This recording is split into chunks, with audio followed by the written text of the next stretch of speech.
Olá, meus queridos, aqui é o professor Túlio Carlos mais uma vez, na aula de número 2 de filosofia.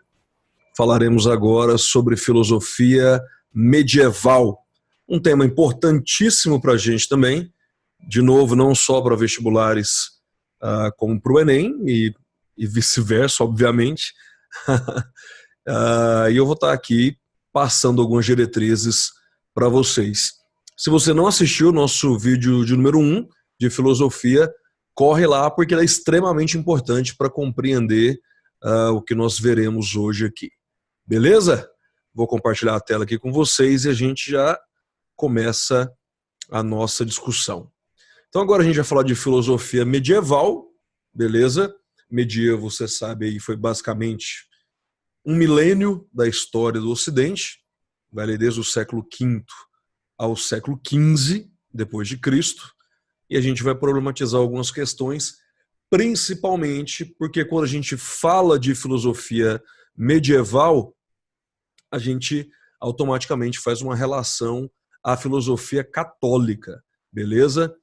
Vem aparecendo nos vestibulares, nos últimos 2 anos a gente tem uma quantidade de questões significativas aí a respeito, principalmente de Santo Agostinho, beleza? Ano passado caiu uma questão de Santo Agostinho, ano retrasado caiu uma questão de Santo Agostinho e uma de São Tomás de Aquino, beleza? Então tem aparecido com uma frequência considerável. Então tá? Bora lá. Primeiro ponto aqui, a gente tem que entender que, tratando-se de pensamento do medievo, de filosofia medieval, é claro que a gente vai ter que fazer uma análise até mesmo do pensamento cristão. O que basicamente nos interessa aqui? Nos interessa compreender a forma como a filosofia ela foi absorvida pelo pensamento cristão. Tá? Então, dentro dessa perspectiva, o que a gente vai ver?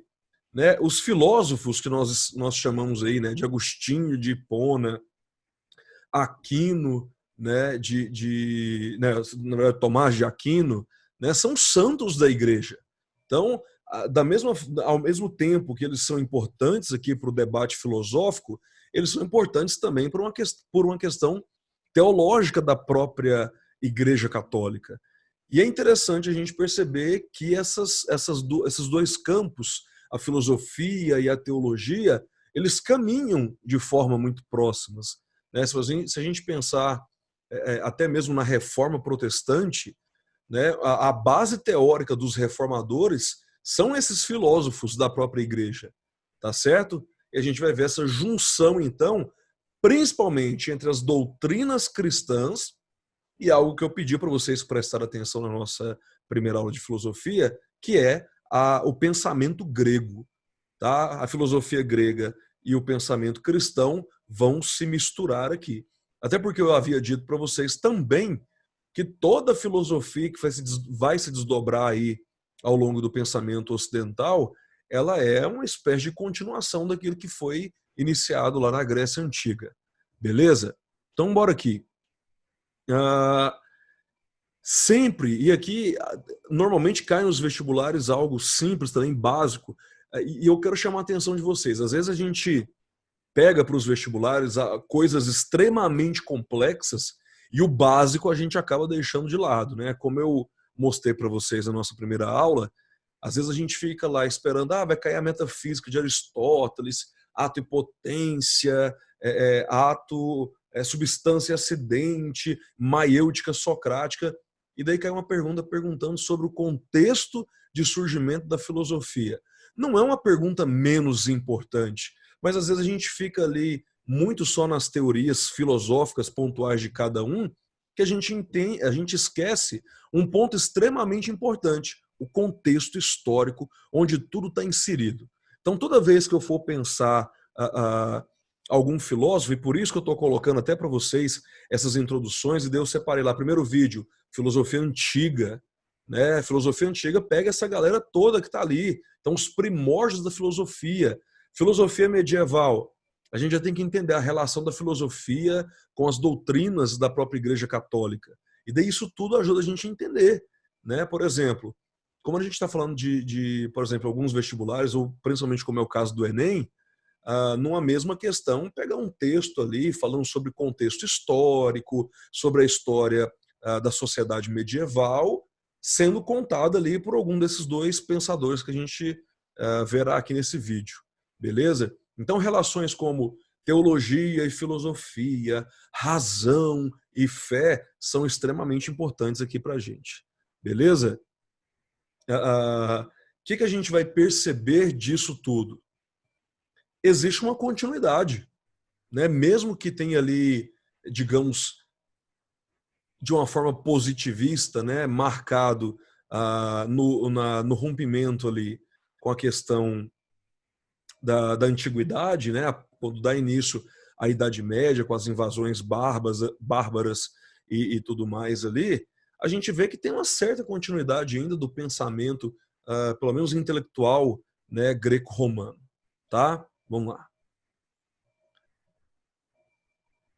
Aqui a gente vai ver, então, dois principais momentos, né, do pensamento católico, que é a patrística e a escolástica, tendo aí Santo Agostinho como o principal personagem da patrística e São Tomás de Aquino como o principal da escolástica. Beleza? A patrística, a gente vai ver que ela vai desde os primórdios ali do que a gente chama de igreja primitiva, né? Antes mesmo de ser fundada a Igreja Católica, né? Os primeiros movimentos ali depois de Cristo, de cristianismo, e vai ali até mais ou menos o século VIII, o século IX, quando já surge a escolástica, que vai até o fim da Idade Média. Beleza? A patrística é esse nome porque representa ali o movimento dos primeiros pais da igreja, né, os patriarcas da igreja, e são esses indivíduos que vão lançar as bases, né, que entrariam até mesmo os apóstolos aí de Jesus, como esses pensadores aí. Há quem diga que na própria Bíblia, como referência historiográfica aí no Novo Testamento, a gente percebe as influências do pensamento grego ali em todo o mundo romano, né? O próprio apóstolo Paulo, com uma teoria ali, uma forma de escrever extremamente semelhante ao pensamento platônico, né? E daí, um dos pontos aqui é os romanos tiveram contato com o pensamento grego, principalmente por causa das filosofias helenísticas, né? Você pega lá Alexandre Magno, o Alexandre o Grande, né? Dominou toda a Grécia, foi expandindo ali o Império Macedônio oriente afora, né? No norte da África ali em grande parte, e ele começa a fazer essa mistura louca ali, né? De filosofia, de pensamento grego, cultura grega com cultura oriental, cultura norte-africana e tudo mais. E depois o Império Romano, como ele vai ali conquistando todo esse território macedônio, o norte da África, grande parte do Oriente, ele vai absorvendo. Você estuda na aula de história lá que o Império Romano ele vai absorvendo essas culturas todas e daí vai trazendo ali para o seu meio.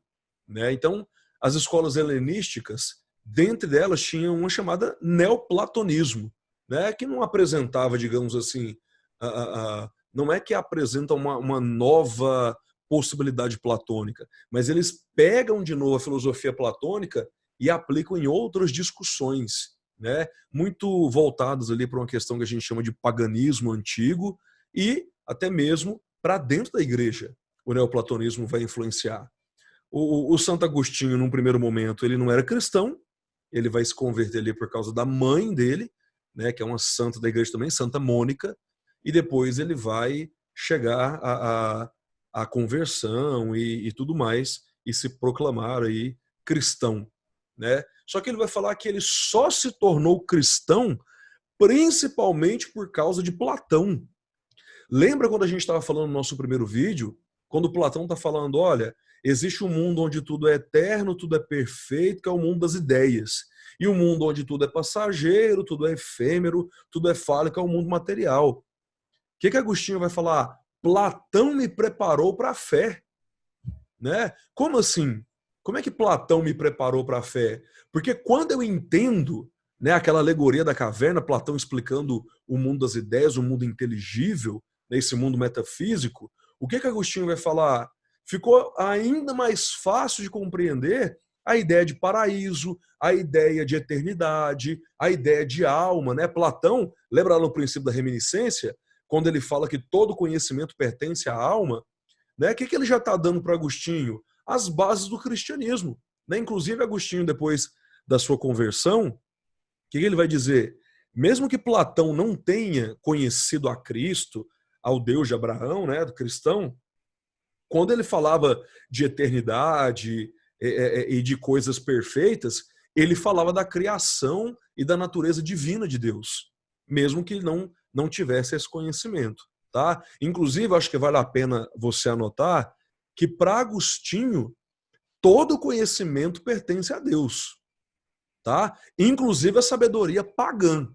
Então, mesmo que o indivíduo não acredite em Deus, não tenha ciência da existência de Deus, o conhecimento dele também veio de Deus, porque ele é criatura de Deus. Beleza? Então, o que Agostinho vai começar a fazer? Vai começar a perceber na filosofia platônica elementos que se encaixam perfeitamente na fé cristã. E daí a gente pode falar que ele submeteu a filosofia platônica a um processo de cristianização. Então, Santo Agostinho, ou Agostinho, ele cristianizou a filosofia platônica, beleza? Ele quis saber como é que eu pego esse pensamento super elaborado e eu uso ele a favor da igreja. Então, a gente pode falar que o que marca aqui o pensamento medieval é a relação entre razão e fé por meio da filosofia e da teologia. Tá? Só que daí tem essa relação que deve funcionar da seguinte forma. Embora razão e fé sejam conciliáveis, é preciso que a gente sempre coloque em primeiro lugar a fé. A razão é auxiliar da fé, bem como a filosofia é auxiliar da teologia. Né? A filosofia e a razão estão numa condição abaixo da fé e da teologia. Beleza? Vocês vão dar uma olhada aqui depois no material.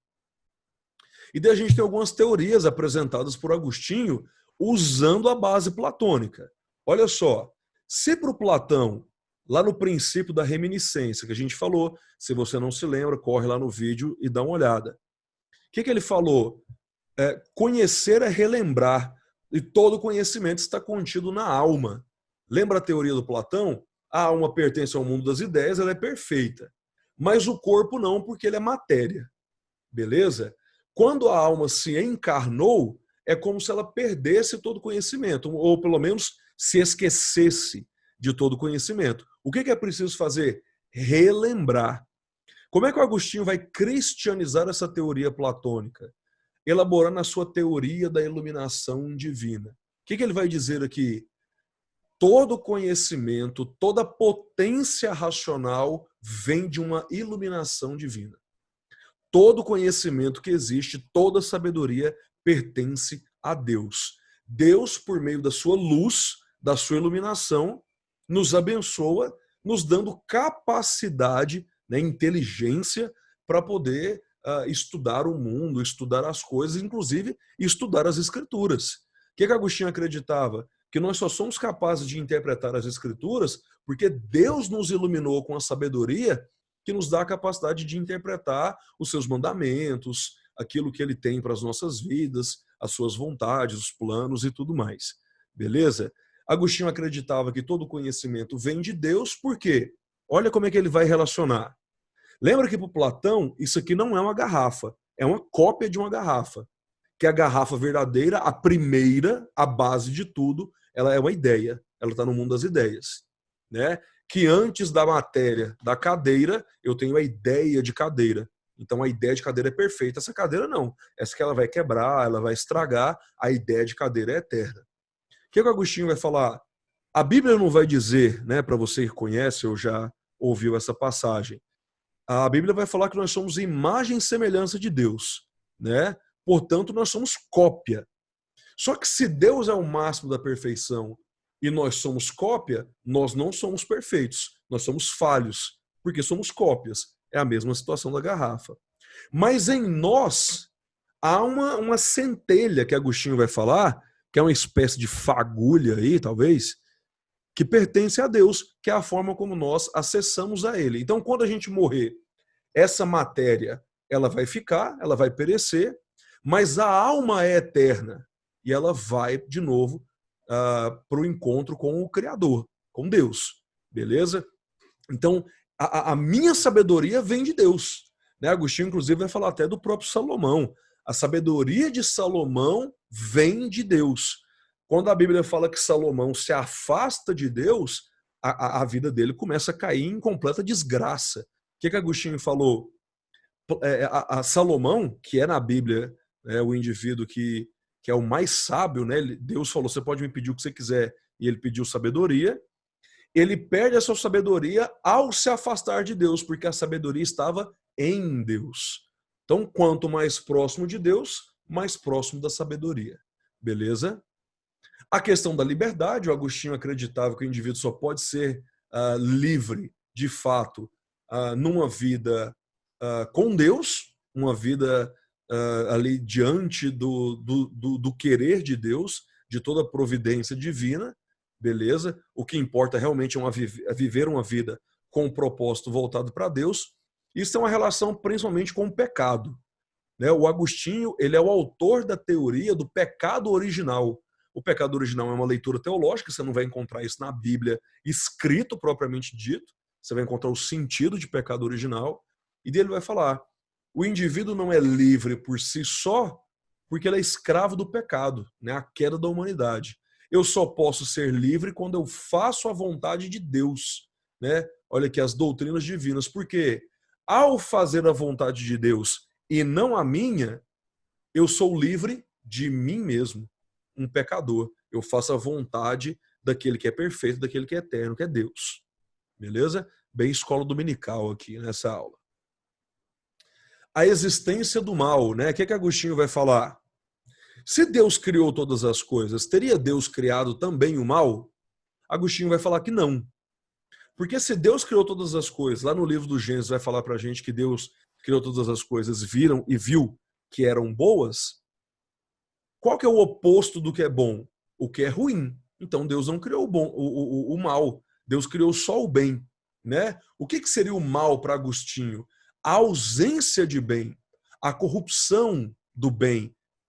Entende? O mal não tem substância. É tipo o que é escuridão? A ausência de luz. O que é maldade? A ausência de bondade. Então o mal em si não existe para Agostinho. Beleza? Né? Foi o ser humano que se afastou de Deus. E daí vai a mesma coisa do Salomão. Quanto mais próximo de Deus, mais próximo da sabedoria, do amor, do entendimento. Quanto mais longe de Deus, mais longe do entendimento, mais longe da sabedoria, mais longe do amor verdadeiro e por aí vai. Tá? Um outro termo abordado aqui por Agostinho é o que a gente chama de guerra justa, né? Muito utilizado aí no período colonial. Né? O que era essa guerra justa? O Agostinho acreditava que somente em uma situação a guerra poderia ser justa de fato, quando o propósito dela era realmente recuperar uma estabilidade social ou da própria vida. Entendeu? É um momento muito específico. Né? Olha aqui, só se pode ser levado adiante caso seja por medida preventiva contra algo que possa ameaçar a estabilidade da sociedade. Né? A finalidade última para ele é reestabelecer o equilíbrio. Então, a guerra é justa quando é para evitar um mal maior. Mas, professor, a guerra justa não justificou a escravidão? Isso foi uma deturpação da filosofia agostiniana. Né? Agostinho, em momento nenhum, justifica essa questão da própria maldade. Ele vai falar que a guerra é justa quando é para evitar um mal maior. Quando é para algum tipo de ganho, ela é injusta. Ela não é legitimada. Beleza? Então, nós temos aí a cristianização da filosofia platônica. Né? Se Platão separava a ideia da matéria, Agostinho separa a alma e o corpo. Na verdade, até Platão já tinha feito essa distinção, né, entre alma e corpo. Beleza? Se para Platão todo conhecimento vem do mundo das ideias, para Agostinho todo conhecimento vem de Deus, da mente do Criador. Um outro filósofo extremamente importante aqui para a gente é o São Tomás de Aquino. Beleza?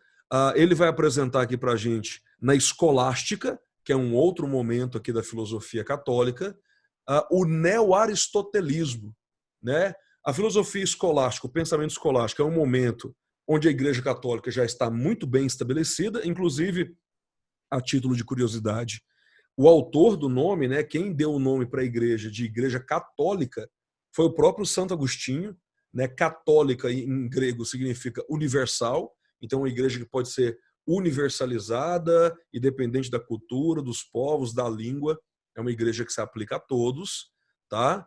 E a escolástica é um momento já de criação de escolas, faculdades, mosteiros, com educação já católica cristã, beleza? É um momento ali, por exemplo, da educação dos monges, beleza? De um entendimento já praticamente universitário, daqueles grandes mosteiros, onde os indivíduos ficam ali trancados e praticamente o dia todo rezando, estudando, né? A questão das músicas, né? Vão compor músicas, vão ser artistas também, pinturas sacras. Então é um momento onde toda a educação ela é voltada para uma questão principalmente cristã católica, tá? E daí o principal nome nesse momento, né? Agostinho está ali mais ou menos do século IV para o século V depois de Cristo, e já Tomás de Aquino está lá no século XIII, já nas Cruzadas, né? Já está ali já entrando no movimento renascentista, na Baixa Idade Média. Tá? O que São Tomás de Aquino vai fazer? Se o Agostinho cristianizou a filosofia platônica, São Tomás de Aquino cristianizou a filosofia aristotélica.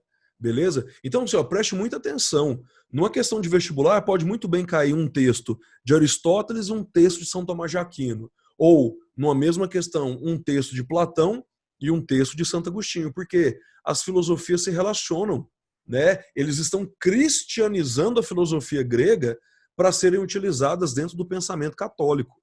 Beleza? O que o São Tomás de Aquino falava? A filosofia aristotélica ela me ajuda a compreender a natureza divina. Lembra que o Aristóteles, lá na Metafísica, ele está tentando entender o motivo pelas quais as coisas existem, praticamente falando, né? Por exemplo, qual que é o propósito dessa garrafa? Ele vai falar, está na sua forma, armazenar. Lembra que o propósito da garrafa é dado muito antes dela existir. Por isso que é metafísica, está além da matéria, né? Por exemplo, mesmo que eu não conheça todas as garrafas do mundo, como é que eu explico a garrafa de forma universal? Pela sua capacidade de armazenamento de líquido. Como é que eu explico o mundo todo, beleza? Por meio dessa metafísica, agora olhando ali para a doutrina cristã como explicação do mundo. É o que São Tomás de Aquino vai falar, beleza? De novo, relacionando teologia e filosofia, fé e razão. Tá? O que ele vai dizer aqui? Ó? Precisamos compreender para crer e crer para compreender. Para São Tomás de Aquino, Deus é uma ideia muito complexa. E eu preciso compreender essa ideia para daí crer em Deus. Beleza? Olha o que ele vai apresentar para a gente aqui, né? Alguns pontos, né? A teologia é considerada uma ciência suprema, tá? E é fundada por revelação divina. Cabe à filosofia demonstrar a natureza e existência divina em plena harmonia com a razão. Então ele acreditava que eu posso, inclusive, racionalizar a existência de Deus pela filosofia, beleza? A razão é um auxiliar da fé, beleza? O conhecimento humano, para ele, é dividido em dois, né? O conhecimento sobrenatural, que caberia à fé, e o conhecimento aqui já da razão, que caberia a uma questão material, né? Teoremas matemáticos e tudo mais. E daí o que ele vai apresentar para a gente aqui? A cristianização da teoria das causas do Aristóteles. Ele vai mudar aqui muitos pontos, mas ele vai apresentar para a gente o seguinte: se lá para o Aristóteles tudo que existe se explica, né, por 4 vias, o São Tomás de Aquino vai até fazer mais uma aqui, são 5 vias, mas na mesma pegada ali do que explicava Aristóteles. Só que agora, o que ele quer explicar? A existência de Deus. Ele quer comprovar a existência de Deus por meios racionais, filosóficos. Né? Por que ele estava falando?